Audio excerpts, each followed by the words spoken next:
시청자 여러분 안녕하십니까? 출발 성공 투자 박민영입니다. 오늘 새벽 마감한 뉴욕 증시 상승폭으로 보면 그리 크지 않았으나 또다시 사상 최고치였고요. 엔비디아 사상 최고가 종가 기준으로 시총 4조 달러를 넘어섰습니다. 비트코인 11만 6천 달러를 넘어가고 있는 상황이고요. 국내 증시도 어제 연중 최고치를 또다시 기록했던 코스피였죠.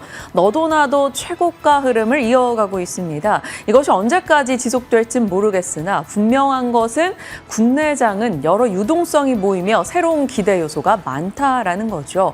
오늘은 주말 앞둔 전략을 같이 고민하면서 이야기 풀어가야 될 것 같습니다. 일단 새벽 마감한 뉴욕장의 분위기부터 확인해 보시죠.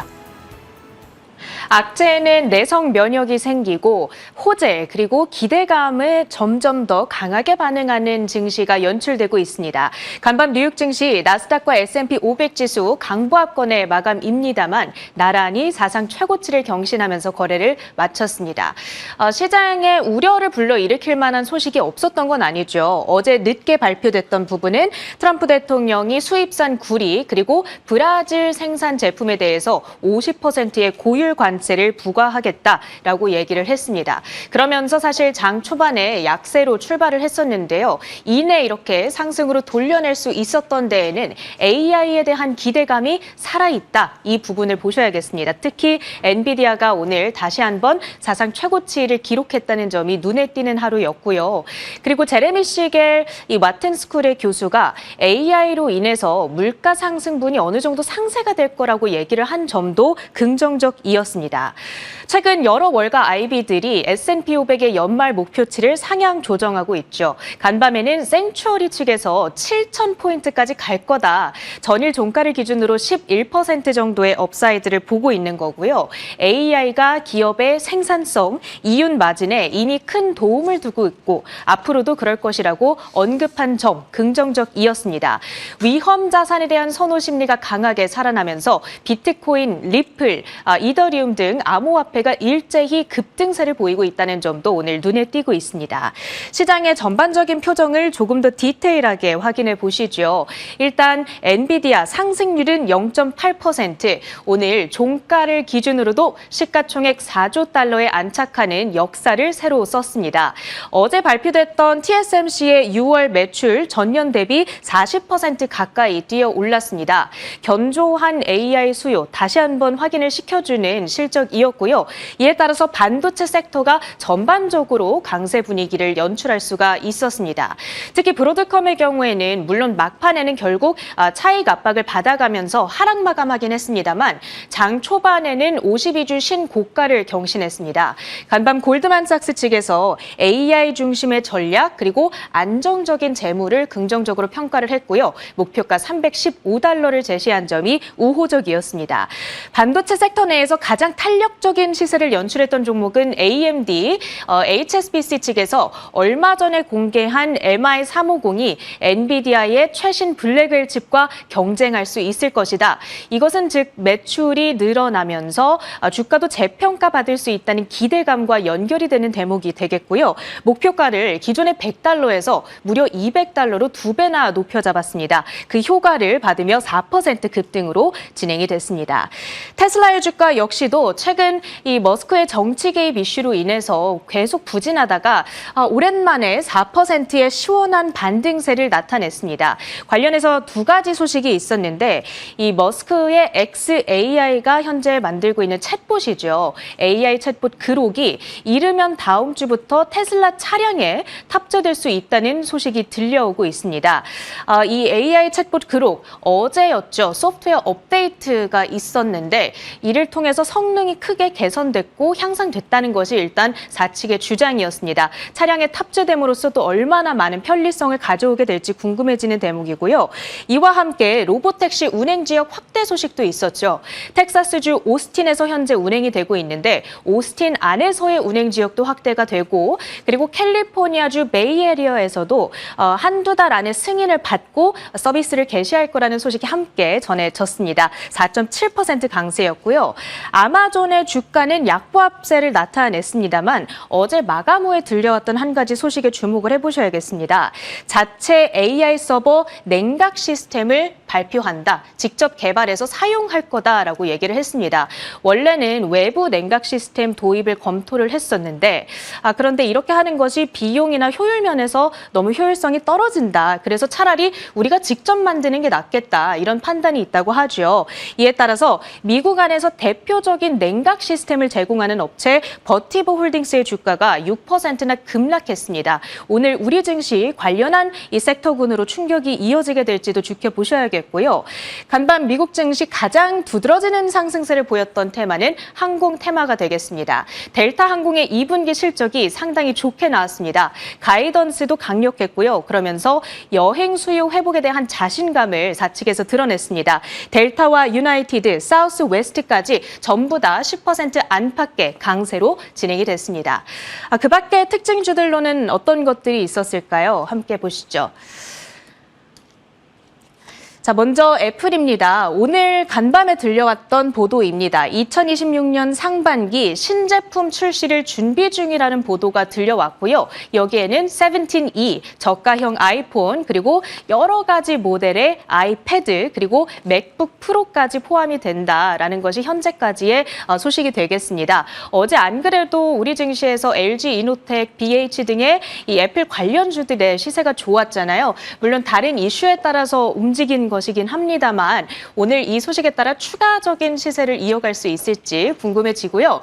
그리고 히토류 관련주에서는 미국 안에서 가장 대표적인 종목 MP 머티리얼즈입니다. 미국 국방부와 히토류 공급망 구축 계약을 체결했다는 소식이 전해짐에 따라서 주가가 50%의 강세로 간밤 진행이 됐습니다. 미국이 히토류를 전략자산으로 지정함에 따라서 그 수혜 기대감 올해 꾸준히 받아가고 있고요. YTD 기준으로는 무려 190% 가까이 주가가 급등해 있는 상황입니다. 암호화폐 관련주들도 보셔야겠죠.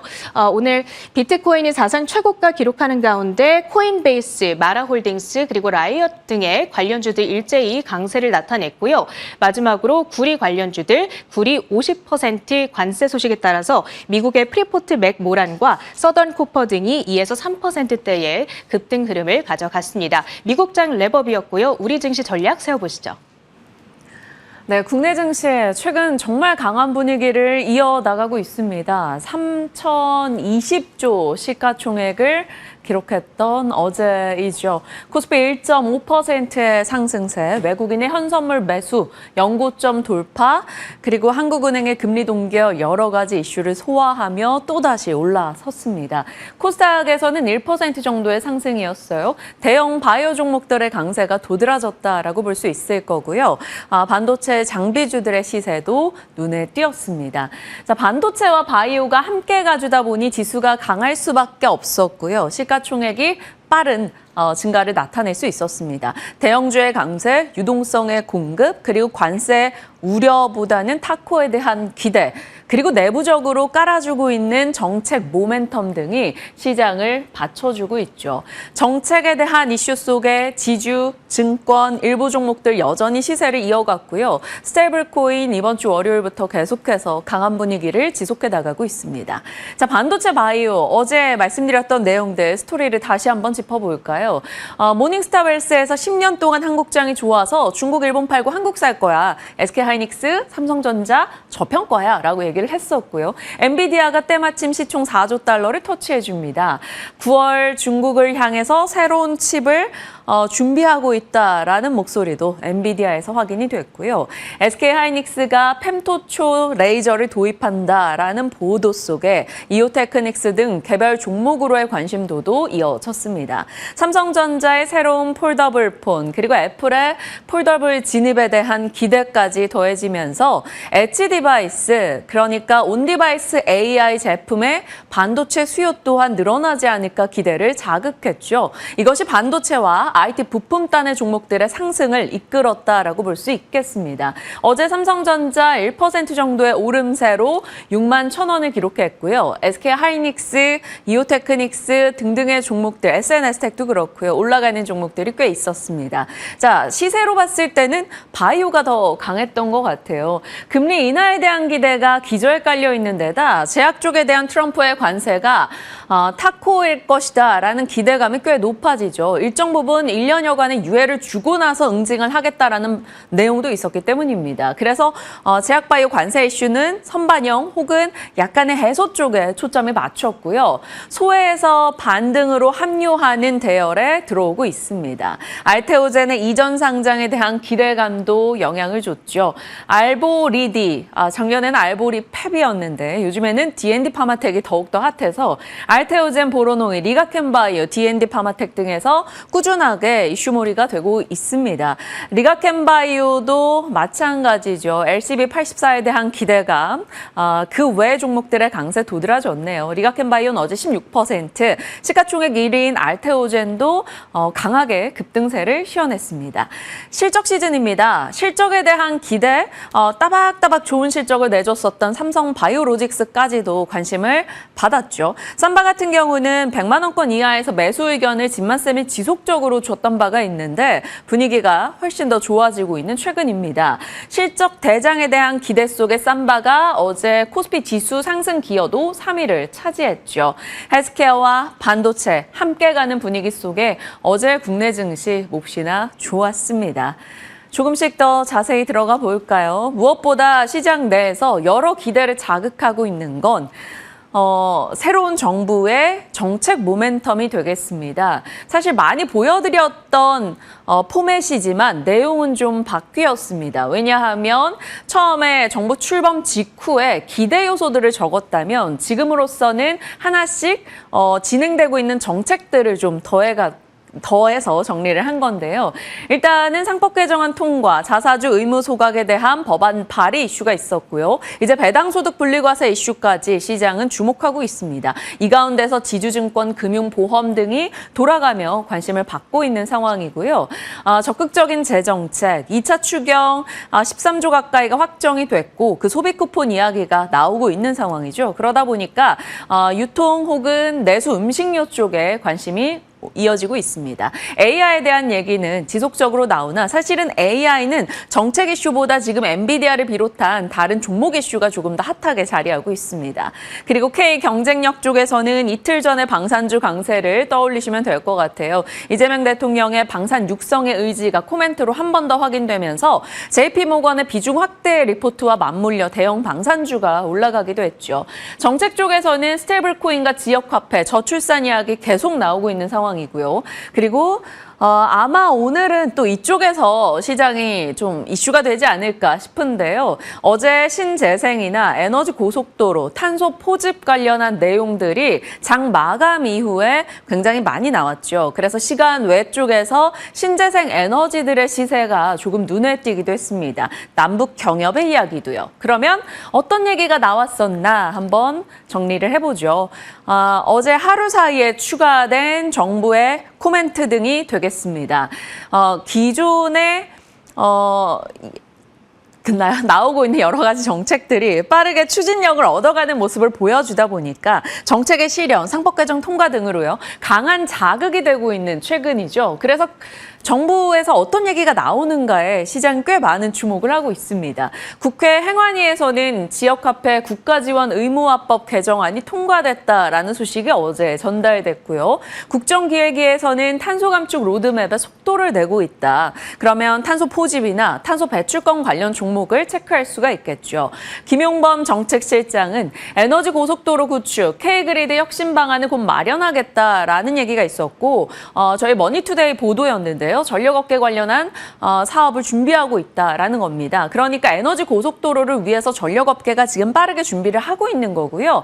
변압기나 컨버터 그리고 해저 케이블 종목들이 보도상으로는 거론이 된 바 있습니다. 전력기기 쪽에 대한 체크죠. 그리고 어제 이재명 대통령의 발언 중엔 이제 아리백 산단 지역의 규제 제로 검토 지시가 있었고요. 단절된 남북관계 복원을 위한 노력이 필요하다라는 얘기. 어제만 해도 쏟아지는 정책 모멘텀 종목군들이 이렇게 많았다라는 점에서 이 중에서 단기 트레이딩용에 있을 것이고요. 그렇지 않은 차곡차곡 다른 교집합 모멘텀과 함께 모아갈 수 있는 종목은 또 따로 있을 겁니다. 구분은 필요하겠죠. 관련주들 참고만 해보시죠. 정책에 대한 내용이고요. 여기서 파생되는 종목들은 태양광, 풍력, 에너지고속도로, 탄소 배출 종목들, 시장에서 거론되는 혹은 분류되는 종목들을 정리한 거니까요. 참고용으로만 확인해 보시길 바랍니다. 자, 이렇게 정책에 대한 이슈 외에 시장은 정책과 AI가 함께 끌고 가주는 분위기 굉장히 좋은데요. 이게 계속될 수 있을까요? 올라서 좋긴 한데 또 마음 한켠에 불안감은 있습니다. 자, AI 반도체에 대해서 TSMC 실적, 엔비디아의 실적, 컴콜 이런 건 우리에게 굉장히 필수적으로 체크해야 되는 요소죠. 일단 블룸버그 통신의 보도에 따르면 TSMC가 2분기 매출액이 작년 대비 38% 늘었을 걸로 보고 있습니다. 예상을 상회하는 수치죠. 다만 환율 움직임 등으로 인해서 영업이익은 이만큼 좋지 못할 것이다라는 지적은 있습니다. 결국에는 TSMC도 엔비디아도 이렇게 좋은 뉴스가 계속 나오는 것을 두고 시장은 딥시크 우려를 해소했다라고 판단하는 목소리도 나옵니다. 데이터 센터에 이만큼 투자를 해도 되나라는 의구심을 풀어냈다라는 거죠. 대만중앙통신도 상반기 TSMC의 매출액은 83조, 작년보다 40% 늘었다라고 보도를 했고요. 다만 영업이익은 좀 전망치 하단일 수 있다라는 보도도 혹은 분석도 더해지고 있습니다. 정확한 것은 7월 17일에 실적이 나오겠죠. TSMC의 실적과 컴콜의 내용을 꼭 파악하시는 게 중요합니다. 다만 미국에서는 TSMC 밤사이 1% 정도 하락으로 이 내용이 선반영되었다 이런 분석도 있었습니다. 다만 TSMC를 제외하고 봤을 때는 반도체 진영의 분위기는 나쁘지 않았었고요. 트렌드포스가 반도체 가격에 대한 전망을 계속해서 업데이트하죠. 낸드 플래시 계약가가 3분기에 크게 오를 것이라는 전망을 내놨습니다. 윈도우 10 지원이 종료되면서 새로운 신형 CPU 출시 교체 수요도 있을 것이고 웨이퍼 공급 축소로 3분기 웨이퍼 가격도 올라갈 거다라는 얘기가 나오고 있네요. PQC에서 반도체가 전반적으로 다 각각의 좋은 모멘텀을 안고 있는 상황입니다. 자, AI 반도체 진영 어떻게 될지 봐야 되겠죠. 증시도 비트코인도 엔비디아도 너도 나도 사상 최고치를 기록하고 있는데요. 시장 보시죠. 뉴욕장은 관세 이슈보다는 경기에 초점을 맞추거나 AI에 초점을 맞추거나 일단 관세가 우선순위에서 좀 밀렸다라는 느낌이 듭니다. 관세에 대해서는 사람들이 적응을 한 것으로 볼 수 있는 거고요. 비교적 견조한 고용이나 델타항공의 예상 상회하는 실적이 경기가 괜찮다 이렇게 해석이 되며 뉴욕장이 오르는 명분이 돼줬습니다. 비트코인과 엔비디아의 사상 최고치 흐름이 있었고요. 테슬라는 로보택시 서비스 지역을 늘리겠다라는 얘기가 나오기도 했고 웰스파고에서 3분기 인도량이 증가할 것이라는 전망을 냈습니다. 다만 이 인도량은 IRA 보조금 지급이 중단되기 직전에 이제 수요가 몰리는 것으로 보고요. 오히려 4분기는 인도량이 떨어질 수 있다라는 지적을 했네요. 그록4가 공개되고 호평을 받은 상황에서 일론 머스크가 테슬라 차량에 그록이 탑재될 수 있다라는 얘기를 꺼내놨죠. 이 내용들이 맞물려서 모처럼 테슬라가 시장의 관심을 받았습니다. 4.7%의 상승, 2차 전지와 로보택시 서비스 지역 확대를 고려했을 때 또 그록의 탑재를 고려했을 때 자율주행을 국내에선 체크해 봐야겠죠. AI 진영은 엔비디아 4조 달러 돌파 마감, 젠슨 왕의 백악관 방문 이후 중국에 방중한다라는 소식, 그리고 중국 전용 AI 칩 출시에 대한 이야기, 엔비디아 외에도 마이크론 혹은 AMD 등의 종목들이 괜찮았다라는 점에서 국내에서 연결해 볼 수 있는 반도체 시세 체크 확인해 보겠습니다. 자, 뉴욕장의 분위기 나쁘지 않았던 가운데 한 가지 특징주가 있죠. 앞서 체린 앵커가 시세 측면에서 살짝 짚어주셨는데 바로 히토류 관련주가 되겠습니다.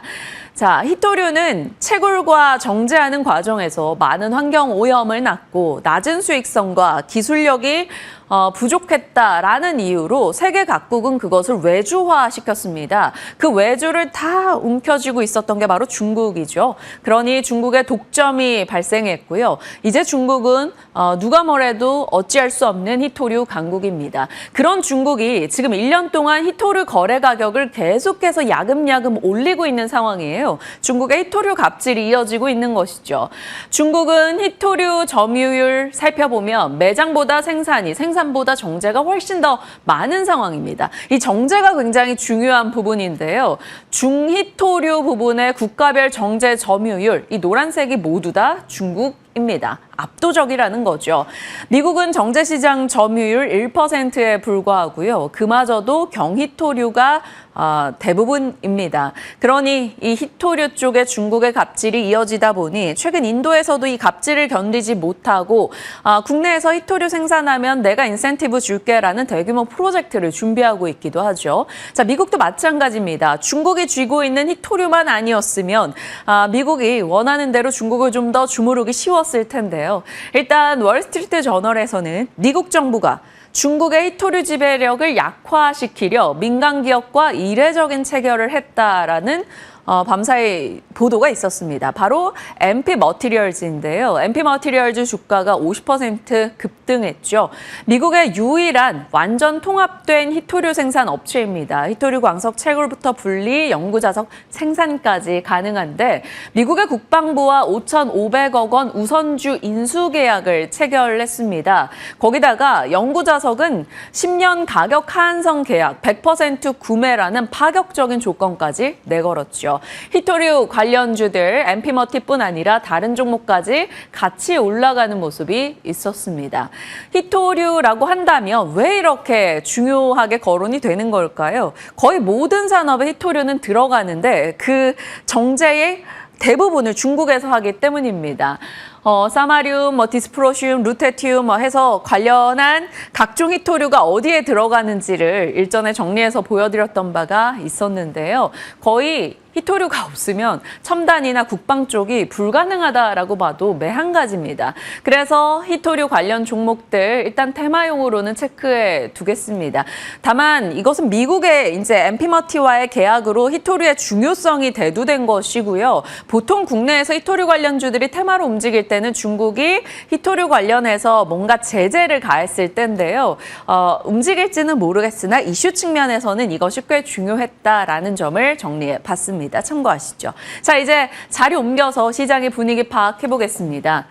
시장과 정책, 그리고 시장 수급에 관심, 이런 측면으로 나눠서 정리를 해보죠. 정책은 앞서 말씀드린 대로 아리백과 호남 전력망 구축, 에너지 고속도로, 남북관계 복원, 탄소 배출권 이 키워드로 놓고 봤을 때 신재생에너지 전력기기, 경업, 탄소 포집 이런 쪽이고요. 시장과 AI 측면에서는 증시코인 엔비디아가 최고가를 기록한 가운데 DDR4 공급이 계속 축소되고 있고 DDR5 가격이 올라서고 있습니다. DDR4, 5 가격의 상승세, 반도체 섹터에 힘을 깔아주는 밑바탕이 되고 있고요.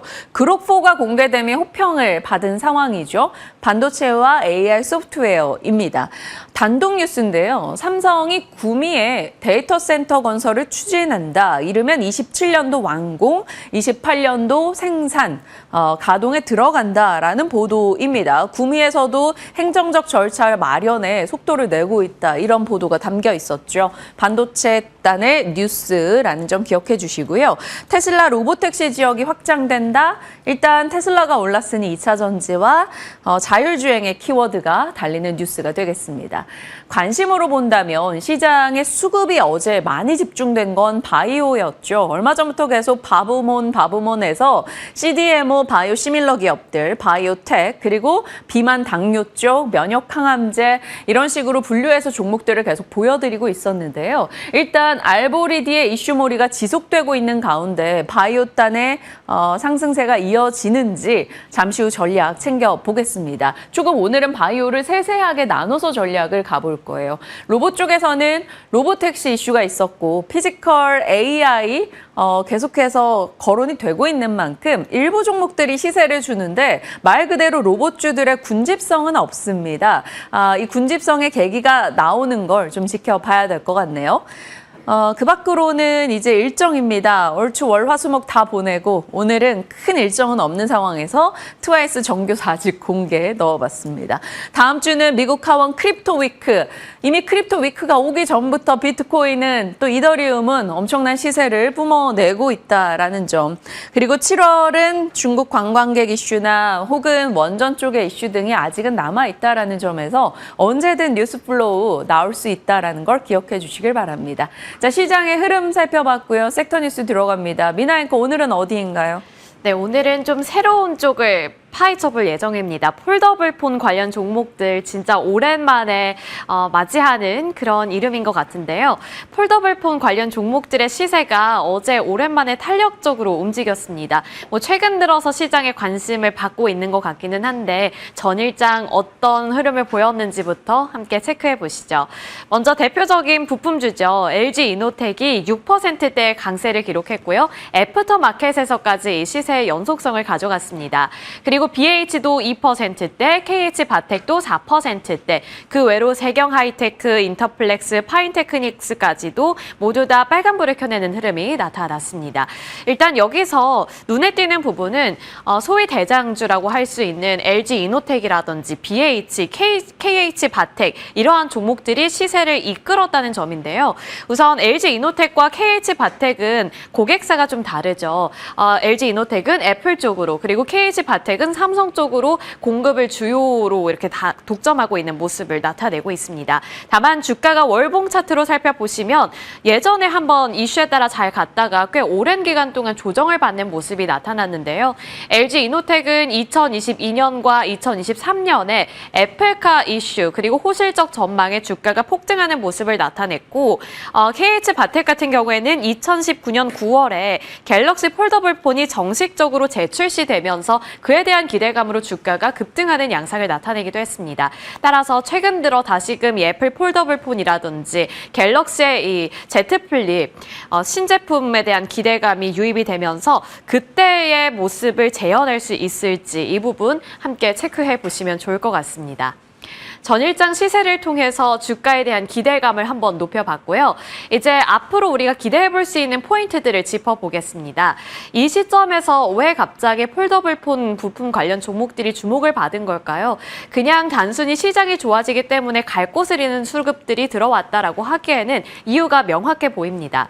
대표적으로 이 갤럭시 Z 폴드 7 그리고 플립 7이 공개가 됐죠. 어제 언팩 행사가 있었는데 거기서 지금 외신들의 평가도 긍정적으로 나오고 있습니다. 대표적으로 플립폰의 완성형에 가까워졌다. 이 정도로 기대될 줄은 몰랐다라는 평가. 또 중국에 맞설 만한 경쟁력을 확보했다는 평가가 대체적으로 나오고 있는데 외신별로 어떤 평가를 내렸는지는 잠시 뒤에 살펴보겠고요. 그리고 이제 오는 25일부터 갤럭시 Z 폴드 7을 국내를 포함해서 전 세계에 순차적으로 출시할 것으로 보이기 때문에 이제 또 하나의 빅 이벤트가 예정이 되어 있다는 점 체크해 보시면 좋을 것 같습니다. 지금 이렇게 AR 기능을 탑재하겠다고 밝힌 상황에서 디자인까지 개선이 됐다는 부분에서 호평이 나오고 있는 건데 이 두 가지가 맞물리게 되면서 투자자들 그리고 이 갤럭시를 사용하는 그리고 원하는 사람들의 기대감이 높아진 만큼 프리미엄 수요를 자극할 수 있다는 그러한 흐름도 눈여겨보실 필요 있어 보입니다. 지금 이렇게 갤럭시 폴더블 폰에 대한 기대감이 높아지는 이유 자체가 외신들의 평가가 상당히 긍정적이었기 때문인데요. 대표적으로 CNBC는 Z 폴드 7의 두께가 경쟁사인 중국의 아너, 매직 V5, 오포의 파인드 N5와 비슷한 수준이라면서 이번에 두께가 정말 얇게 잘 발전이 됐거든요. 그 부분을 상당히 긍정적으로 평가했습니다. 그리고 로이터 통신 같은 경우에도 Z 폴드 7이 전작 대비 무게가 10% 감소했고 두께도 26%나 얇아져서 폴더블 폰이 갖고 있었던 단점을 해결했다는 평가를 제시했습니다. 그리고 이번 언팩 행사 이후에 삼성 쪽에서는 기존 2억대 기기에 갤럭시 AI를 탑재할 예정이었는데 이거를 기존 계획보다 2배 가까이 확대를 해서 4억대 이상의 기기에 이 AI를 탑재시킬 계획이다라고 밝힌 만큼 AI 서비스에 대한 기대감과 디자인이 개선됐다는 점에서 투자자들의 관심도도 높아지고 있는 분위기입니다. 따라서 폴더블 폰 신규 사용자가 유입될 것이라는 전망이 나오고 있고요. 그렇게 된다면 관련 종목인 KH 바텍이라든지 파인테크닉스의 주가가 다시금 살아날 수 있지 않을까 이러한 궁금증도 생기는 시점입니다. 외신들의 평가 살펴봤고요. 이제 앞으로의 관전 포인트를 또 짚어보면 좋을 것 같습니다. 사실 지금까지 이렇게 폴더블 폰 부품 관련 종목들의 주가가 지지부진할 수밖에 없었던 이유는 경쟁 구도가 심화가 되면서 기회가 줄어들게 됐고 이는 주가 부진으로 이어졌기 때문인데요. 지금 3파전이 이어지고 있죠. 삼성과 애플만의 경쟁이 아니라 이제는 중국 기업들까지 끼어들게 되면서 그 경쟁이 더욱더 심화가 되고 있는 양상이 보였습니다. 중국의 아너와 화웨이 등 이러한 중국 기업들 쪽에서 저가 공세를 확대함에 따라 가격 메리트가 상당히 떨어졌고 그러다 보니 매출도 줄어들고 주가도 부진한 흐름이 나타난 건데요.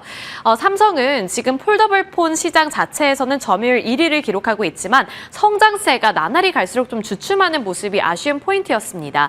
그리고 스마트폰 시장을 전체적으로 봤을 때는 여전히 폴더블 폰 시장 자체가 니치 마켓이기 때문에 점유율이 1%대로 아직은 갈 길이 멀다라는 평가도 무시하지 못하는 분위기였죠.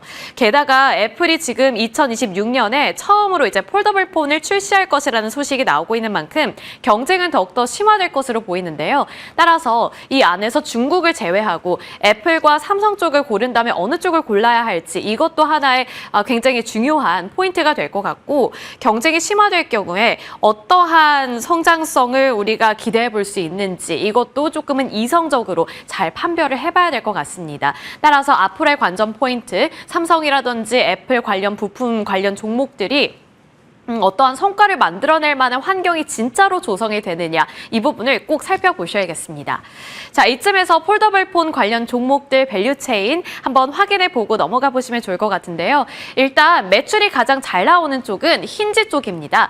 그래서 지금 KH 바텍 같은 경우에는 삼성 쪽으로 100%까지는 아니고요. 이걸 좀 수정을 해야 될 것 같기는 한데 100%까지는 아닙니다. 지금 경쟁사들이 조금 많이 생기게 되면서 점유율 자체는 좀 낮아졌지만 그래도 여전히 정말 높은 비율을 차지하고 있다는 점에서는 메리트가 되겠습니다. 그리고 파인테크닉스 같은 경우에는 이제 플립 시리즈에 납품을 하고 있다는 점 보시면 좋을 것 같고요. 배터리와 히트파이프 쪽에서도 최근 들어서는 주목도가 조금씩 높아지고 있다는 점. LG 이노텍 같은 경우에는 이제 UTG 대비 기능이 강화된 코퍼 포스트 기술력이 부각이 되고 있다는 점도 체크 포인트가 되겠습니다. 밸류 체인 단 살펴봤고요. 이제 넘어가서 그 안에서 대표적인 기업들 실적별로 어떤 기업이 메리트를 갖고 있는지 확인해 보겠습니다. 일단 제가 별표를 쳐놓은 쪽이 지금으로서는 가장 시장의 주목도가 높아지는 종목인데요. KH 바텍 같은 경우에는 2분기 실적 컨센서스를 상회할 것으로 예상이 되고 있습니다. 그리고 연간 최대 실적을 기대해 볼 수도 있다는 증권가의 코멘트 나오고 있는 상황이고요. LG 이노텍 같은 경우에는 이제 애플의 폴더블 폰 이슈 때문에 그 기대감으로 최근 들어서 주목을 받고 있지만 여전히 실적은 부진할 것으로 예상이 되고 있습니다. 하지만 여기서 긍정적인 것은 이제 바닥을 정말 찍고 반등을 기대해봐도 괜찮다. 지금 바닥을 확인해 나가는 과정이다라는 코멘트가 속속들이 나오고 있다는 점입니다. 그래서 일단 시간적인 여유가 있으신 분들이라면 LG 이노텍을 살펴보시는 것도 좋지만 지금 당장 실적에 대한 모멘텀이 있는 쪽은 삼성 쪽으로 공급을 하고 있는 KH 바텍이라는 점, 이 두 가지는 잠시 뒤에 조금 더 자세하게 다뤄보도록 하겠고요. BH도 실적 부진이 예상이 되고 있다는 점, 다만 반등을 기대해보자. 이 부분은 잘 보셔야겠습니다. 지금 이렇게 네 가지 기업의 실적을 통해서 우리가 내릴 수 있는 결론은 실적 모멘텀과 이벤트 테마, 그러니까 뭐 갤럭시 폴더블폰 출시 소식이라든지 애플의 폴더블폰 출시 소식 이러한 이벤트 테마 이 두 가지가 단기적으로 주가를 자극할 수 있기 때문에 단기적으로 바라보자 이러한 부분이 되겠죠. 그리고 그 두 가지 모멘텀을 다 갖고 있는 쪽을 보는 게 성공률을 높일 수 있다는 점도 확인해 주시길 바라겠습니다. KH바텍과 LG이노텍 떼어내서 살펴보겠습니다. 이 두 가지 종목은 뒷배가 든든한 기업이죠. KH바텍은 꾸준히 말씀드리고 있지만 삼성전자 쪽으로 힌지를 공급하고 있는 기업이고요. 지금 삼성전자의 폴더블폰이 전년 대비 판매량이 그래도 증가하는 호조세를 나타내고 있다고 합니다. 작년 2024년에는 640만 대를 판매했는데 2025년 들어서는 780만 대의 판매를 확인해 볼 수가 있었고요. 그리고 이제 새로운 신제품을 출시하게 된다면 그에 따른 매출도 기대해 볼 수가 있겠죠. 그리고 2분기부터는 이 KH바텍의 힌지 매출이 본격화될 것이라는 전망도 나오고 있습니다. 게다가 힌지 가격이 상승하고 있기 때문에 가격 상승으로 땡겨올 수 있는 매출액도 높아질 것이라는 분위기. 또 애플이 만약에 폴더블폰을 진짜로 출시하게 된다면 어쨌든 그쪽에서도 거래처가 필요하고 힌지가 필요하다 보니 KH바텍 쪽으로 컨택을 할 수도 있다는 기대감도 함께 유입이 되고 있습니다. 게다가 지금 신사업으로 전장 부품 쪽을 낙점했다고 하는데요. 전장 부품에 대한 기대감도 덩달아 높아지고 있는 상황 속에서 2분기 매출액은 전분기 대비 2배 이상 상장할 수 있다라는 코멘트도 보시면 좋을 것 같습니다. 자, LG이노텍 쪽으로도 투자자들의 관심이 높죠. 왜냐하면 이제 애플과 관련해서 예전에 뭐 애플카라든지 애플이라는 단어만 나오면 LG이노텍이 주목을 받았으니까요. 애플의 최대 공급사이기 때문에 그런 거고요. 다만 애플의 점유율이 최근 들어서 좀 많이 낮아지고 있고 이슈는 뭐 나오는데 그 파급 효과가 예전 같지 않기 때문에 LG이노텍도 반짝 떴다가 다시 불이 꺼지는 그런 양상을 계속해서 보이고 있습니다. 이런 것들을 의식을 한 걸까요?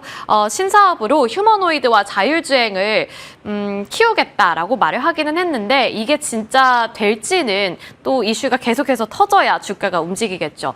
그리고 애플 같은 경우에 AI를 뭐 키우겠다 하고 있지만 지금 타 경쟁사 대비 아직까지는 성과를 내지 못하고 있기 때문에 AI 부진 그리고 미국에서의 경쟁 심화가 LG이노텍의 주가도 아직은 막고 있다는 점 이게 좀 리스키한 포인트고요. 따라서 2분기 실적은 컨센서스를 하회할 것으로 예상이 되고 있는 만큼 이 두 가지 대장 종목들 사이에서 골라야 한다면 지금으로서는 KH바텍이 조금 더 우위에 있다는 점도 투자자의 입장에서는 면밀히 검토해봐야 하는 부분이 되겠습니다.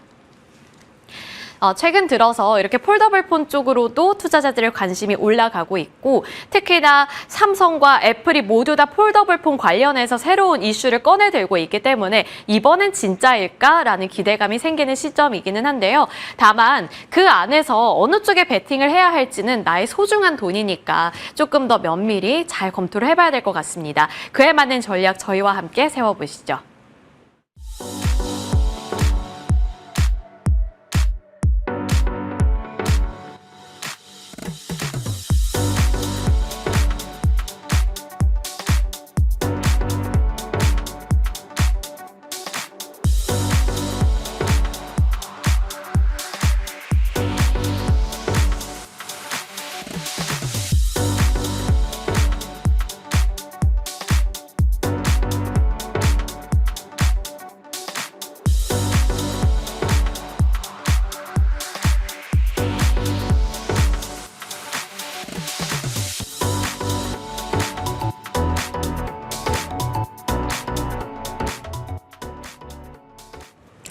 네, 여기저기 최고가 흐름이 나오고 있습니다.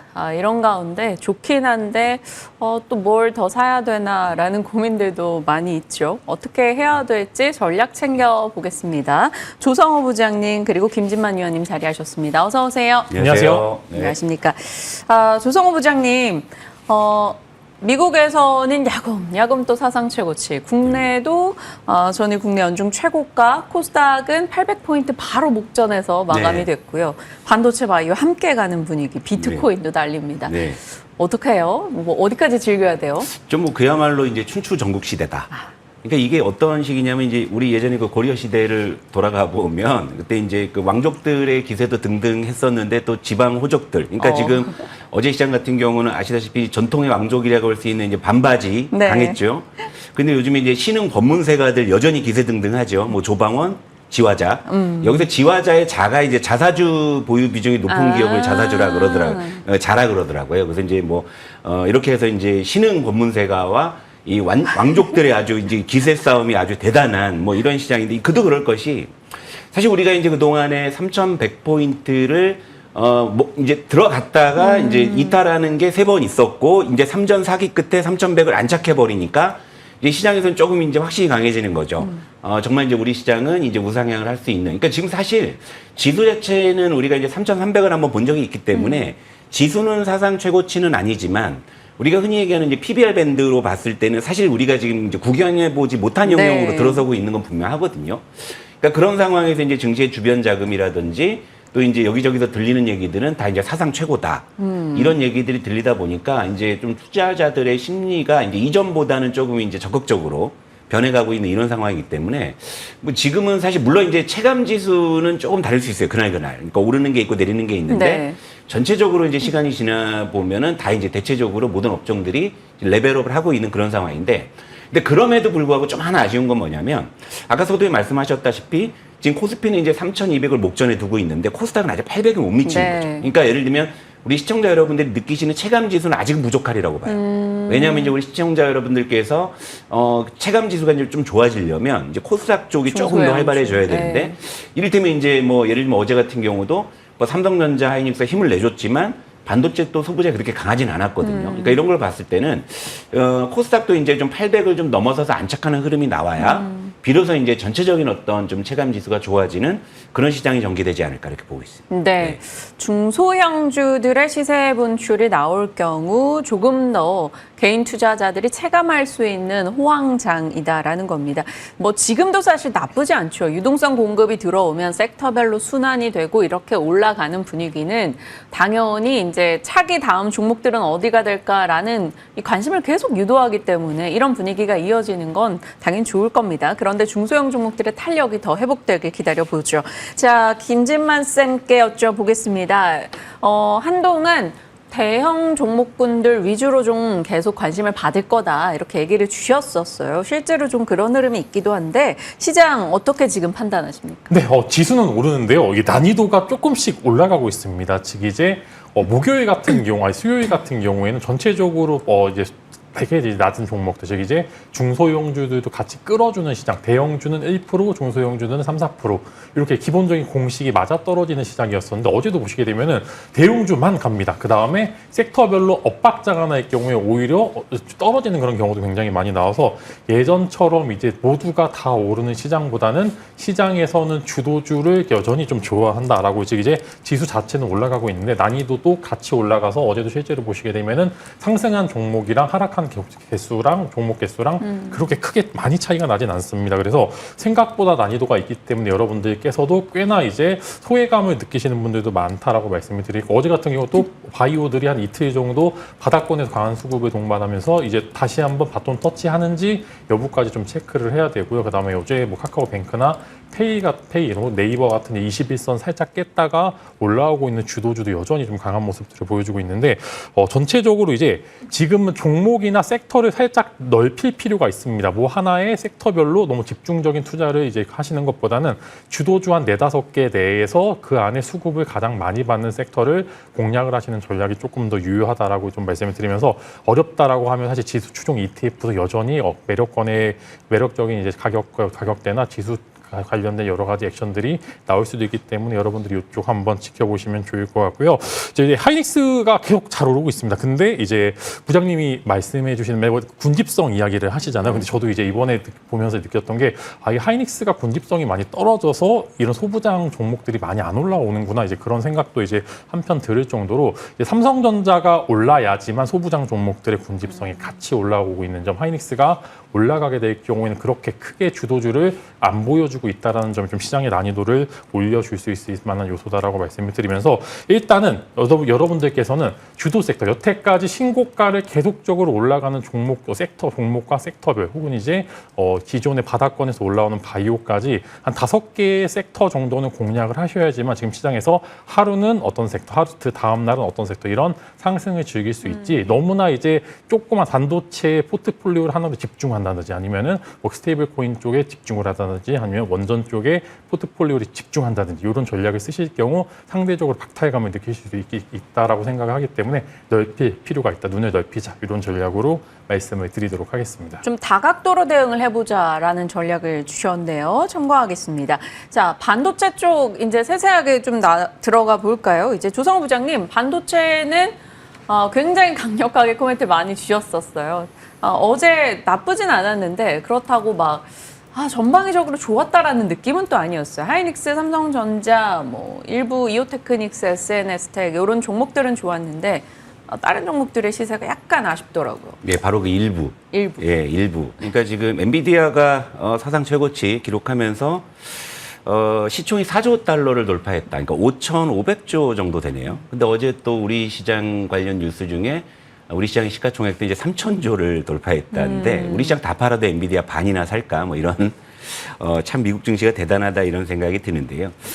일단 엔비디아가 계속 질주하다 보니까 아무래도 이제 반도체 쪽의 논리가 아직은 좀 HBM 중심으로 가는 것 같습니다. 일단 어제 뭐 삼전도 올랐지만 SK하이닉스의 시세가 더 강했다라는 점은 역시 좀 엔비디아의 훈풍이라고 좀 볼 수가 있겠고 거기에 이제 곁들여지다 보니까 뭐 SK하이닉스가 이제 HBM3E 16단 이제 조만간 양산할 것이다. 뭐 이런 기대감까지 이제 반영이 되면서 이제 HBM 관련한 뭐 소부장까지 움직이는 이런 상황. 그리고 여기에 아쉽게도 삼성전자의 이번 그 잠정 실적이 생각보다 덜 나왔거든요. 그러다 보니까 이제 반도체 투심이 아직은 그래도 주도권은 HBM이다. 뭐 이제 이런 논리로 이제 움직이는 것 같은데. 근데 이제 아까 우리 이제 김진만 위원님도 말씀해 주셨고 저도 뭐 누누이 강조를 해 드리는 거지만 SK하이닉스가 이렇게 급등을 해도 반도체 소부장의 군집성이 잘 안 나온다라는 거죠.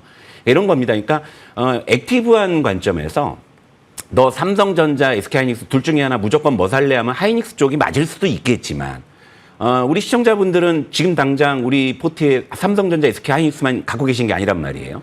시장 전체를 관통하는 그런 관점에서 삼성전자가 가지고 있는 그런 상징성, 의미라는 게 있다라는 것이고, 그리고 결국에 이제 삼성전자가 비로소 이제 움직여야만이 반도체 소부장의 군집성이 확대된다라는 것은 여러 번 시장에서 힌트를 주고 있는 부분이라.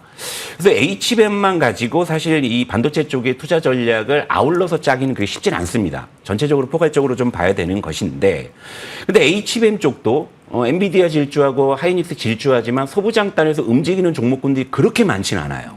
이를테면 우리가 그동안 전통적으로 알고 있었던 한미 반도체는 여전히 좀 힘든 국면을 겪고 있지만 지금 움직이는 종목들 보게 되면 뭐 예를 들면 이오테크닉스나 이수페타시스 종 굉장히 제한적인 쪽에서만 HBM의 모멘텀으로 움직이고 있다는 것이기 때문에 이것이 전체적인 반도체의 어떤 군집성을 의미할 수 있느냐라고 보기에는 많이 부족하다는 거죠. 그러니까 결국에는 아까 앞서서 이제 앵커 브리핑에서도 제가 좀 봤지만 물론 엔비디아의 질주, 하이닉스의 질주, 또 TSMC의 실적, 또 AI 투자는 지속된다. 이 아젠다 여전히 유효하고 제가 이걸 부정하는 것은 아니지만 네. 그 밑단에 있는 뉴스도 여러분들 체크해 보셨죠? 낸드 가격도 10% 급등을 했고요. 그리고 제가 올해 봄에 반도체 쪽의 레거시를 말씀드릴 때 강조했던 부분이 뭐였죠? 올해 말이면 윈도우 10의 업데이트가 맞아요. 종료된다는 말씀인데 이제 하우스에서 그 얘기 하고 있어요. 그죠? 제가 봄에 얘기했잖아요. 근데 이제 하우스에서도 이제 윈도우 10의 업데이트 종료가 경력 레거시의 수요를 촉발할 가능성이 있다라는 코멘트들이 이제 나오고 있단 말이죠. 그렇다면 지금 상황에서는 반도체만 놓고 보게 되면 지금 전통적인 왕가인 삼성전자가 힘을 못 쓰고 있는 건 맞고 신흥 원문세족인 진짜 SK하이닉스가 왕자를 거의 넘볼 정도로 기세등등하긴 하지만 결국에 그렇다고 삼성전자가 계속적으로 이런 정말 부진한 흐름을 보일 것이냐. 이것은 물론 삼성전자가 SK하이닉스 대비해서 HBM의 기술력이 비춰져 있다. 이것 저도 인정합니다. 그러나 시장을 관통하는 전체적인 논리로 봤을 때 그리고 여러분들이 갖고 계신 그 무수한 반도체 소부장이 또 살아나기 위해서라도 삼성전자의 어떤 반전이 필요한 상황인데 다행스럽게도 지금 레거시 쪽의 수요나 이런 어떤 가격들이 올라가고 있다라는 거 그러니까 이런 부분들은 삼성전자에 분명히 불리한 상황은 아니라는 것이죠. 그러니까 그런 부분을 볼 때 지금 당장 우리가 시장에서 트레이딩할 때는 HBM 쪽에 조금 더 우리가 포커스를 둘 수 있겠지만 조금 더 긴 호흡으로 본다면 여전히 뭐 레거시에 대한 관점은 유효하다 이렇게 말씀드릴게요. 네. 반도체에 대해서 강력하게 의견 피력을 해 주셨습니다. 자, 진만쌤 이제 갖고 계신이 아니죠. 말씀해 주셨던 종목들 AS 좀 해볼게요. 이스페타, ISC, 테스 등의 긍정의 시각을 주셨던 걸로 기억하는데 어떻게 할까요? 네, 일단 이제 AI 반도체와 그다음에 레거시 반도체, 하이닉스와 삼성전자를 나눠서 이야기를 드리게 되면은 SK 하이닉스가 올라가게 되면 이스페타시스랑 같이 올라가는 거는 이제 공식 같은 이야기다라고 생각이 됩니다. 그렇기 때문에 굳이 AI 반도체를 모르는 종목군들을 고르시기보다는 그냥 하이닉스와 이스페타시스 정도 혹은 이제 엔비디아까지 보시면은 이게 다라고 좀 생각이 되고 있기 때문에 AI 반도체는 너무나 이제 지역적인 종목이나 특별한 기술 혹은 이제 유리기판이나 액침 냉각 같은 중간중간 특별한 이벤트는 충분히 가능합니다만 순수하게 지표를 보고 지수를 보고 투자를 하기에는 여전히 그냥 SK 하이닉스와 이스페타시스 그다음에 그 나머지라고 이제 이야기를 드릴 수 있을 것 같고 삼성전자와 그다음에 레거시 반도체로 이제 묶어서 이야기를 드리면은 사실 저는 삼성전자가 이번에 실적 발표에 대해 자사주 매입이 아니라 투자 발표를 했었으면은 주가가 7만 원이 가 있을 거다라고 생각이 됩니다. 근데 그렇지 못했다라는 점, 위험하지만 가장 쉽게 할 수 있는 방법을 썼다라는 점은 좀 아쉬운 부분들이 있습니다. 즉 여기서 삼성전자는 공격적인 투자를 집행을 해서 시장에 우려 섞인 부분들을 좀 해소를 시켜줬어야 되는데 사실 자사주 매입 소각이 여태까지 그렇게 주가에 탄력성을 주지 못했다라는 점을 보여주었습니다. 몇 조를 썼는데도 주가는 그대로라는 거는 돈을 헛돈 썼다라는 이야기라고 들리시면 생각을 해보시면 좋을 것 같기 때문에 반대로 오히려 공격적인 투자를 집행했으면은 시장은 오라는 이제 그런 이제 굉장히 이제 당황스러운 부분들과 함께 조금 더 주가가 탄력적으로 올라갔을 거다라고 말씀을 드리면서 저는 그냥 현재는 삼성전자와 그 밑에 레거시 반도체는 올라갈 수도 있겠지만 사이클상 또 고점에 대한 부분들도 충분히 존재하기 때문에 저는 매매를 아예 안 하시는 게 좋을 것 같다라고 말씀을 드리면서 반도체는 올라갈 수 있습니다. 그러나 지금 현재 주도주는 조금 이제 어려운 이제 레거시 쪽이 아니라 AI 쪽이기 때문에 그냥 그쪽에 집중을 하시는 게 좋을 것 같고 사이클상 물렸을 때 회복 탄력성이 굉장히 오래 걸리는 반도체이기 때문에 저라면은 레거시 쪽은 그냥 가볍게 중간중간에 짧게 보시는 게 좋을 것 같고요. 오히려 그냥 AI 반도체 쪽을 집중하시는 게 좋을 것 같다라고 말씀을 드리면서 그냥 이스페타시스와 하이닉스 정도 그다음에 지금 현재 삼성전자와 하이닉스의 시가총액 자체가 차이가 한 100조 정도 나고 있는데 의외로 또 한국 시장이 너무 강하다라고 하면은 이 부분들이 엔비디아가 사상 최고치를 기록하고 시가총액 1위를 기록한 것처럼 하이닉스도 충분히 가능성은 있다. 엔비디아와 가장 비슷한 밸류 체인을 갖고 있는 거는 TSMC 그다음에 하이닉스 이렇게 두 종목밖에 없다. 이렇게 좀 생각을 해보시면 좋을 것 같습니다. 그럼 하나만 사라고 하면 하이닉스? 저는 이스페타시스가 나은 것 같습니다. 탄력성이라는 부분들에서 이스페타시스가 조금 더 낫고요. 아까 말씀드린 것처럼 안 좋아하는 이제 원래 좋아하는 기업이었다가 안 좋아하는 기업으로 바뀌었는데 그래도 주가가 이렇게 오른다라고 하면은 또 한 번 또 칭찬 스티커를 줄 수 있지 않을까 싶을 정도로 괜찮기 때문에 이스페타시스 정도까지만 지켜보시는 게 좋을 것 같습니다. 네, 갑자기 생각이 나는데 조성호 부장님 이 단독 뉴스인데. 삼성이 구미에 데이터 센터 건설 추진하고 있다. 그래서 빠르면 2027년에 완공이 된다. 구미 행정 절차 들어갔다. 이런 보도가 있더라고요. 이건 그냥 일단은 체크 뉴스겠죠? 저는 그게 힌트를 준다라고 보는 게 물론 이제 그걸로 인해 가지고 또 HBM의 수요라든지 이런 부분들이 있을 수 있는데 삼성이 직접적으로 데이터 센터를 구미에 짓는다는 것은 어쨌건 자체적인 AI 반도체 기술을 거기에 어쨌건 집어넣을 가능성이 크잖아요. 거기서 좀 파생되는 이슈가 있을 것 같거든요. 이를테면 CXL이나 이런 개념도 등장할 수 있을 것이고 그리고 뒤쳐져 있다고 하고 있는 HBM은 그쪽에 또 집중적으로 테스트해 볼 수 있는 기회가 될 수가 있기 때문에 저는 이건 지금 현재로서 가십성으로 볼 수 있겠지만 여기서 분명히 파생되는 이슈가 있을 거라고 봐요. 그 부분이 좀 시장에 영향을 미치는지는 좀 주고 봐야 될 것 같습니다. 네.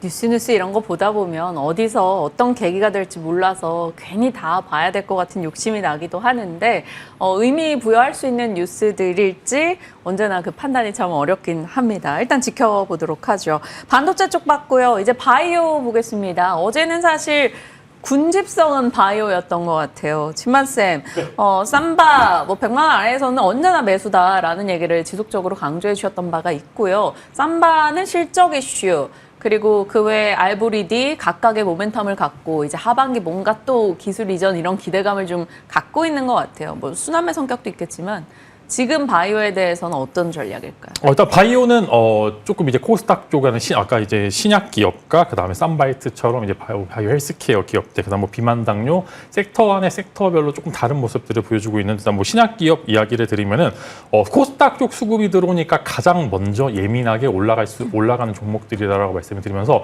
제가 예전에 코스닥이 오르려면은 지금 반도체도 애매하고 미용 의료기기도 좋지만 여전히 시가총액이 낮기 때문에 패시브 자금들이 들어왔었을 때 바이오 종목들, 뭐 이제 알테오젠이라든지 리가켄바이오 같은 종목들이 수급의 수혜를 받을 수 있을 만한 종목군이다라고 이야기를 드리면서 그 종목들을 제가 코멘트 드린 적이 있었는데 여전히 좋아 보입니다. 코스닥이 상방 룸이 많이 열려 있기 때문에 마찬가지로 지수를 순수하게 이제 신약 기업들은 그 끝을 설정하기가 너무나 어렵던 부분들이 있어서 지수의 도움을 받게 된다라고 하면 여기서부터 조금 더 올라갈 수 있는데 거기서 탄력 자체는 개별적인 개별성 이슈가 동반이 됐었을 때 그 끝이 조금 더 룸이 넓어진다. 즉 이제 개별적 재료에 따라서 좀 다른 모습들을 보여주고 있는데 전체적으로 괜찮을 거다. 이렇게 말씀을 드리려고 하고요.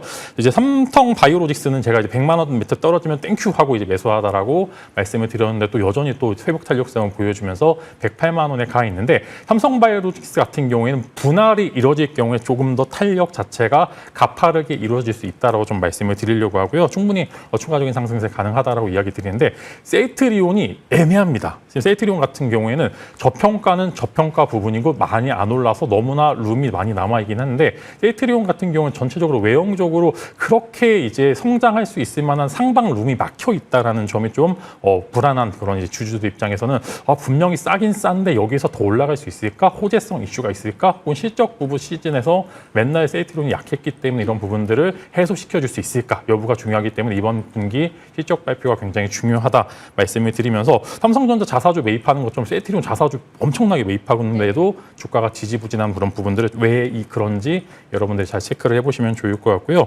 비만 당뇨는 저는 그냥 매매를 안 하는 게 좋을 것 같습니다. 어렵기도 하고요. 이게 많이 올라간다 하더라도 그 많이 올라가는 종목분들은 워낙 이제 시장에서 많이 나오고 있는데 이제 회복 탄력성을 보여줄 때 이게 재료의 지속성이 공급이 되는 점 이미 너무나 비만 당뇨 같은 경우에 주도주인 노보노디스크나 이제 뭐 일라이릴리 같은 종목들이 조금 이제 주가가 지지부진하고 있는 것도 사실이기 때문에 그냥 이쪽은 주가가 올라간다 하더라도 매매하기 어렵기 때문에 그렇게 굳이 안 보는 게 좋을 것 같다. 그 앞에 조금 더 난이도가 쉬운 선택지들이 훨씬 더 많다. 이렇게 좀 설명을 드리도록 하겠습니다. 네. 바이오 진영에 대해서 이제 바이오 시밀러, CDMO 쪽과 이제 바이오텍 기업들 그리고 비만 당뇨 이렇게 나눠주셨는데 일단 대응 자체가 조금 어려워서 비만 당뇨는 제하고 그 앞단의 종목들 내에서 추려주셨어요. 알테오젠 기존에 말씀 주셨던 걸로 기억합니다. 5월 28일이네요. 어느새 30% 수익인데 알테오젠 이제 장기 투자하시는 분들은 30%로 만족하실 것 같지는 않아요.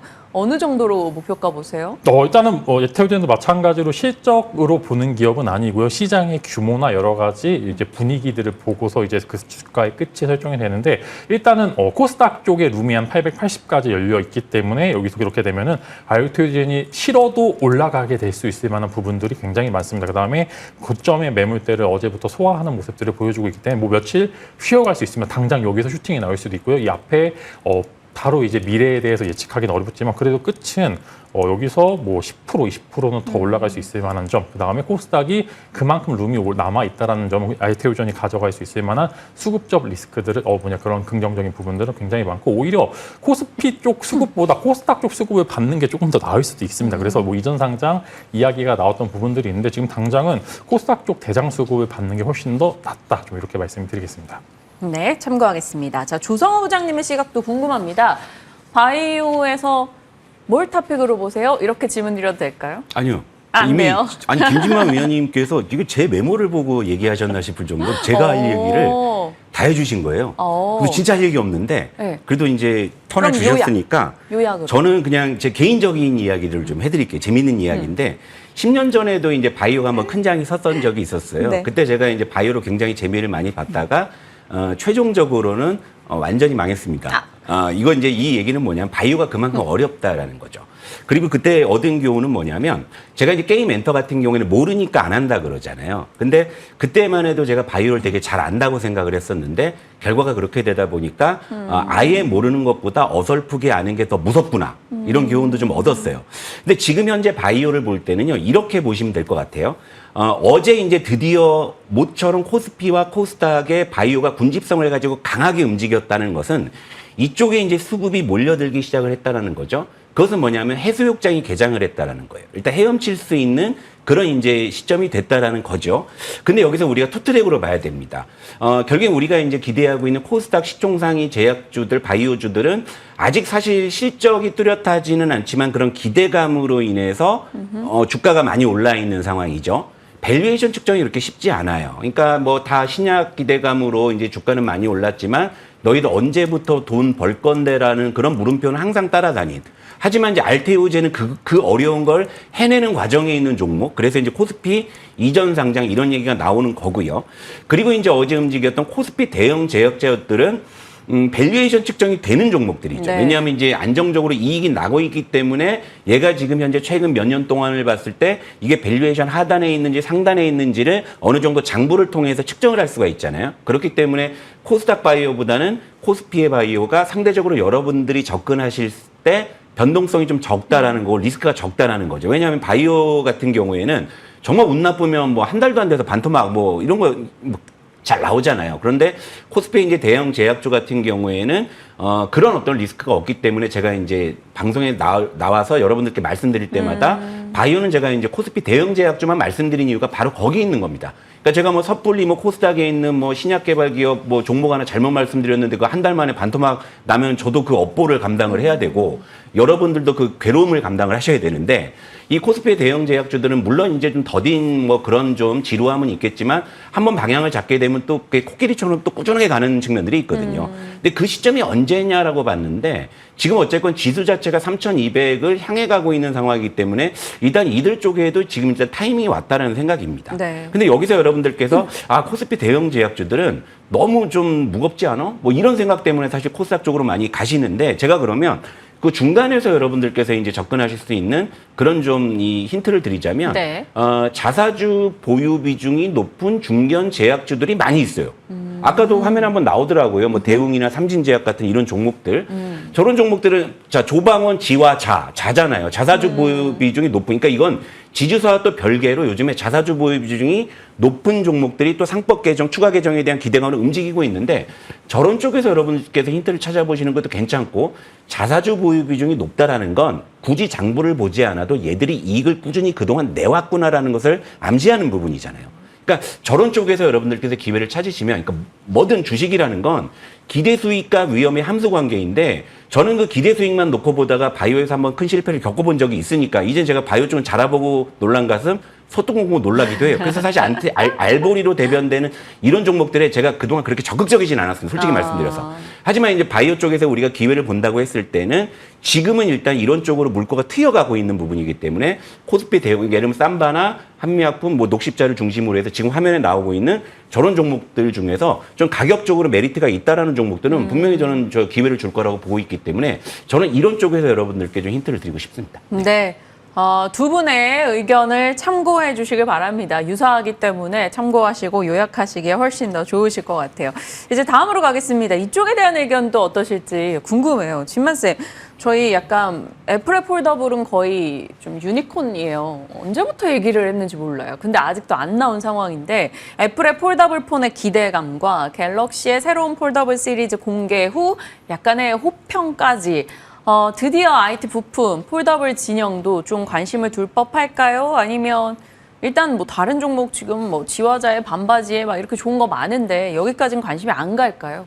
일단 핸드폰 되게 잘 나온 것 같습니다. 저도 이제 언팩 행사를 살짝 귀엽더라고요, 봤는데 핸드폰이. 되게 진화를 많이 하고 이 배터리 쪽만 이제 제가 이제 주변에 쓰시는 분들이 많아가지고 물어보니까 배터리 쪽 개선만 되면은 계속 이런 이제 폴더블 폰을 쓸 것 같다라고 이제 이야기들을 많이 하시고 있는데 하나의 테마라고 봅니다. 분명히 이제 뭐 100만 대를 돌파를 한다, 혹은 이제 200만 대를 돌파한다 이런 뷰가 어느 정도 이제 가시권 안에 그러니까 기대감이 어느 정도 전환이 되는 시점에서 한두 번 정도의 상승 룸이 있을 것 같은데 사실 시장에서 그렇게 이제 작은 섹터까지 어느 정도 이제 수급을 주지는 않는 거라서 지금 이제 주도적으로 이제 이렇게 이 종목들이 막 진짜 엄청나게 올라가는 부분들은 보여주기는 좀 어렵다라는 부분들을 말씀을 드리면서 하나의 테마성 이슈다라고 보기에도 사실 시장에서 워낙 재료가 많기 때문에 그쪽 수급까지 주기는 어렵다라는 말씀을 드리면서 전체적인 우호적인 실적 개선세는 이미 보여줬던 부분들이 많습니다. 실제로 삼성전자 실적 보시게 되면 가전이나 이제 핸드폰 쪽에서 굉장히 또 유의미한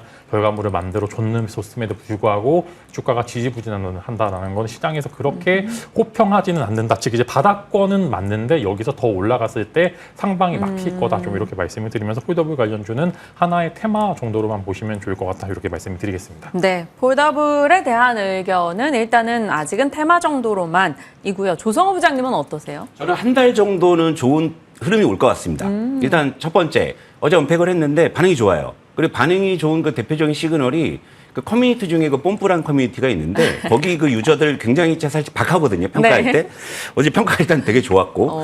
그리고 아시다시피 이번 달에 이슈가 하나 있는 게 그 단통법이 개정된다고 그럽니다. 맞아요. 이런 부분들 때문에 또 이제 좀 휴대폰 교체 수요가 또 일시적으로 확 늘어날 소지가 있는 그런 상황이니까 물론 이제 뭐 이 지폴드 이 7 시리즈의 흥행 여부에 따라 뭐 또 좀 변동이 있긴 합니다만 이들 섹터들이 지금 가격이 다 대체로 좋단 말이에요. 그런 상황이라면 이제 바닥권에서 좀 트레이딩 관점에서 뭐 한 달 정도의 관점으로 접근해 볼 만한 타이밍이라고 봐요. 물론 추세적으로 올라갈지에 대해서 뭐 그건 그때 가봐야 판단이 뭐 가능하겠지만 현재는 뭐 접근 의견 괜찮다는 말씀 드리도록 할게요. 네. 그러면 폴더블 내에서 조금 이게 막 힌지 쪽일까요? 아니면 약간 기판 혹은 LG 이노텍 이런 카메라 쪽? 그래도 대표주를 먼저 봐야 되겠죠. LG 이노텍이요? 이노텍. 예, LG 이노텍을 먼저 좀 보는 게 좋을 것 같습니다. 네, 참고하겠습니다. 자, 어제 이제 신재생 관련한 혹은 에너지 고속도로 관련해서 정부 정책 모멘텀이 조금 강화되는 듯한 흐름이 있었습니다. 오랜만에 아리백 이야기를 들었던 것 같아요. 이재명 대통령이 관련해서 언급을 했고 또 에너지 고속도로, 호남 지역의 전력망 얘기 이런 것들이 나왔습니다. 신재생, 에너지망, 그러니까 전력망이 되겠죠. 이쪽. 그리고 탄소 포집 얘기까지. 키워드 어떻게 대응할까요? 네, 이거 정부가 밀어주는 사업에 대해서 굳이 이제 불편한 시각으로 볼 필요는 없다라고 생각합니다. 즉 이제 어느 정도 룸은 많다라고 말씀드려서 지금 이제 시장 대응하는 그런 부분들을 봤었을 때 정부가 지금 밀어주고 있는 사업이 두 가지입니다. 스테이블 코인, 그 다음에 마찬가지로 이제 재생에너지 관련된 두 가지 섹터에 대해서 전폭적인 지원을 하고 있기 때문에 이런 부분들에 대해서 실체를 가진 기업들과 그 다음에 이제 테마성 이슈로 올라가는 기업들 간에 이제 어느 정도 괴리치는 있겠습니다만 여전히 상승 룸은 많이 남아 있다라고 생각이 됩니다. 보통 기대감이 먼저 나오게 되면서 1차적인 시세 분출을 하고요. 그 기대감으로 올랐던 주가에 대한 조정폭이 현실화가 되는 부분들에 있어 주가는 조금 더 탄력적으로 올라갑니다. 이번 보시게 되면은 이제 하루 걸려서 나오는 이제 기사가 나오는 섹터가 있고요. 3일 걸려서 기사가 나오는 섹터가 있고요. 한 달 단위로 기사가 마주 나오는 섹터가 좀 있는데 관심이죠, 이게. 네, 재생에너지 쪽은 지금 기사들이 거의 하루에 두세 개씩 나옵니다. 그래서 이제 어느 정도 재료의 공급성이 굉장히 원활한 부분들이기 때문에 종목만 잘 선정하게 되면 굉장히 탄력적으로 움직일 수 있다. 이렇게 말씀을 드리면서 뭐 그 안에 아리백 관련된 여러 가지 내용을 보니까 그 안에 인프라 구축하는 그런 요소, 즉 데이터 센터도 마찬가지지만 네. 재생에너지 관련주들도 인프라 구축이 선행되는 부분들이 많기 때문에 태양광이나 풍력 발전, 그다음에 마찬가지로 거기에 들어가는 ESS와 연료 전지, 그다음에 뭐 그린수소, 스마트 그리드, 그다음에 지금 너무 덥잖아요. 오늘도 보시면은 이제 저도 이제 어플이 쓰는데 어플이 이제 오늘 38도 알람을 이제 알려주더라고요. 즉 이제 그래서 전기 많이 쓰니까 스마트 그리드 관련된 이야기들도 분명히 나오고 있기 때문에 이런 부분들을 잘 고르게 되면 밸류체인 내에서 충분히 이제 이득을 볼 수 있는 테마성 이슈로 오르는 기업. 근데 사실 이제 이런 부분들 때문에 실적 개선이 엄청 되기에는 한국 시장이 갖고 있는 그 파이의 규모가 너무나 작기 때문에 전체적으로 이제 테마성 이슈 쪽으로 집중해 보시면 좋을 것 같고요. 이 밸류체인 안에서 이제 SK 이터닉스가 다 합니다. 태양광도 하고요, 풍력도 하고요, 전지도 하고요, ESS 모멘텀 다 가져가고 있는데 지금 보시게 되면 기간 조정이 조금 있는 부분들이 있는데 요즘 이제 개인 투자자분들이 너무나 이제 기술적인 부분들을 잘 봐서 21선이 깨지면은 순전하십니다. 그리고 나중에 이제 돌리겨서 보시는데 요즘 이제 네이버도 그렇고 21선 이탈하는 척하다가 다시 올라가는 부분들이 있기 때문에 SK 이터닉스가 매력도가 가장 최선으로 단순히 테마성 이슈가 아니라 외형적으로 성장하고 있기 때문에 한번 잘 보시면 좋을 것 같다라고 말씀을 드리겠고 네. 이제 스마트 그리드 테마 쪽으로 보시게 되면 이제 그리드 위즈가 ESS 쪽도 하고요. 그다음에 이제 여러 가지 아리백의 수혜를 받을 수 있는 여러 가지 테마성 이슈에 재료를 가장 많이 갖고 있는 기업이다라고 말씀을 드리면서 저는 이제 이런 이제 아리백 관련주로는 SK 이터닉스를 대장주로 그다음에 그리드 위즈를 스마트 그리드 관련주로 한 번에 강한 테마로 좀 장대 양봉이 기대되는 자리다. 좀 이렇게 말씀을 드리도록 하겠습니다. 네. 에너지단의 정책 모멘텀 관련 뉴스가 있어서 짚어봤습니다. 이제 오늘 장에 대한 전략을 조성호 부장님을 통해서 한번 마무리 지어볼까요? 예, 저는 춘추 전국 시대를 말씀을 드렸기 때문에 사실은 이제 지수가 계속 올라가다 보니까 이탈하는 그런 섹터들이 안 나옵니다. 그러니까 뭐 그동안 기세 등등 했었던 섹터들이 이제 조정받아서 얘네 끝났네 싶은데 그렇지가 않아요. 네. 또 다시 올라온다라는 것은 결국엔 지금 시장에서 강세를 보이고 있는 뭐 반바지, 조방원, 지화자를 다 고루 편입하는 방법이 가장 무난하다. 그런 생각이 들기 때문에 굉장히 여러분들께서 그냥 이들 섹터에서 뭐 이제 대표 성격을 가지고 있는 그런 종목들 하나씩만 뭐 편입을 해놓으신다면은 체감 지수가 그렇게 나쁘진 않을 것이다. 그렇게 좀 말씀드리고 싶어요. 지금은 사실 아직 코스닥이 막 뜨겁게 달아오르는 그런 단계는 아니기 때문에 지금만 사실 개별 중소형주에 너무 뭐 그렇게 집중하시기보다는요. 지금 시장 수급이 움직이는 그런 어떤 대표적인 섹터 쪽에 그쪽에 그냥 대표주 정도만 갖고 계셔도 뭐 크게 소외되지 않는 그런 시장을 말씀을 좀 드리고 가겠습니다. 대표 섹터에서 대표주 정도로만 대응해도 나름 좀 그렇게 되면 투자자 입장에서는 심플한 대응이 편하죠. 가능하죠. 네. 그런 측면의 이야기를 해주셨습니다. 오늘장 중심 전략 그 외의 종목 얘기는 계속해서 풀어주셨고요. 진만쌤은 눈여겨볼 종목 중에 콘텐츠 관련해서 또 얘기를 해주신다고요? 네, K-팝 데모넌터스 한번 이야기를 드릴까 합니다. 노래를 들었는데 좋습니다. 순수하게 그냥 이제 아이들이 좋아하는 부분들이라고 치부하기에는 이제 K-팝 데모넌터스를 보시게 되면은 외국계 이제 회사가 K 컨텐츠를 가지고 제작을 했다는 부분들에서 저는 제2의 삼양식품이 될 가능성이 충분히 있다. 외국계에서 이러면 한국 컨텐츠에 대해서 지속적으로 관심을 보여줄 수 있다라고 말씀을 드리면서 지금 일단 음원이 너무 잘 나와서 지금 빌보드도 그렇고 해서 다음 주까지 이제 굉장히 좀 유의미한 결과값을 만들어 줄 수 있다라고 생각이 되고 여기서 파생되는 부분들을 생각을 하셔야 됩니다. 2, 3 다 제작이 될 것 같고요. 그다음에 여기서 추가적으로 비슷한 류의 컨텐츠가 제작이 될 거고요. 그다음에 MD나 여러 가지 오프라인 공연까지 같이 집행이 될 수 있다라는 부분들에서 일단은 스튜디오 미르를 공동 제작사로서 여전히 저는 이게 사실 한 번 쏘고 말 이슈다라고 생각이 됐는데 여기서 이제 끌어올리는 걸 보고 이게 짧게 볼 만한 요소는 아니구나. 이제 재료가 계속 공급되고 여기서 룸이 굉장히 크겠구나라고 말씀을 드리면서 스튜디오 미르를 공동 제작사로서 가장 먼저 우선적으로 말씀을 드리고 여기서 MD라든지 혹은 이제 오프라인 공연들이 활발하게 되면은 굿즈 MD 쪽에서 이제 노머스라는 기업 이제 신생 기업인데 꽤나 주가가 조용조용 많이 오르고 제가 예전에도 한 번 정도 코멘트 드린 적이 있었는데 이 두 종목을 한번 말씀을 드리면서 YG도 그렇고 이제 전체적인 엔터 쪽도 그렇고 그 다음에 마찬가지로 드라마 제작도도 충분히 관심 가져서 볼 수 있을 만한 굉장히 큰 이슈 중에 하나다라고 생각이 됩니다. 즉 작게 보기에는 그가 K-팝 데모넌터스가 보여주고 있는 결과값이 너무나 좋다. 좀 이렇게 말씀을 드리면서 관련주들 한 번 정도 다음 주까지 지켜보시면 좋을 것 같다라고 말씀을 드리겠습니다. 네. 눈여겨볼 종목군 얘기 주셨고요. 진만쌤 서해건설 얘기 좀 해주신다고 하는데. 네, 제가 서희건설 이제 도대체 왜 이 종목이 많이 올라가는지 하고 이제 수급이 많이 받는지 어제 이제 반기 보고서를 봤는데 주식을 정말 잘합니다. 서희건설이 그 안에 이제 운용사를 통해서 주식들을 운용하는데 그 안에 이제 3월에 나온 이제 여러 가지 분기 보고서를 봤었는데 그 안에 팔란티오도 들어가 있고요. 엔비디아도 엄청나게 들어가고 하이닉스도 엄청나게 이제 매수가 되어 있어서 아마 반기 보고서 이번에 이제 분기 보고서 나올 때 또 한 번 이제 관련돼서 이제 이슈들이 나올 수가 있어요. 이제 건설 쪽도 워낙 정책적인 모멘텀을 타고 올라가고 있는데 그런데 거기서 이제 더할 수 있을 만한 재료들이 포착이 됐다라고 말씀을 드리면서 제가 이제 지난주에 서희건설 한번 지난주 금요일 날 말씀을 드렸는데 꽤나 가파른 상승세를 보여주고 있고 서희건설에 대해서 제가 찾은 여러 가지 비밀들을 여러분들에게 알려드릴 예정입니다. 밑에 지금 QR코드 나가고 있는데 QR코드 카메라 들고 찍으시면 제가 왜 서희건설을 봤는지 그다음에 그들이 어떻게 투자를 하고 있길래 저보다 더 잘하는지 한번 말씀을 드리면서 관련된 힌트 드릴 예정이니까 여러분들 더 시장이 어려워하지 마시고 밑에 들어오셔서 소통하시면 좋은 결과 있을 거다라고 자신합니다. 네. 두 분과 함께 또 한 주 마무리하는 그리고 오늘장을 준비하는 전략 챙겨봤습니다. 여기서 인사 나눌게요. 고맙습니다.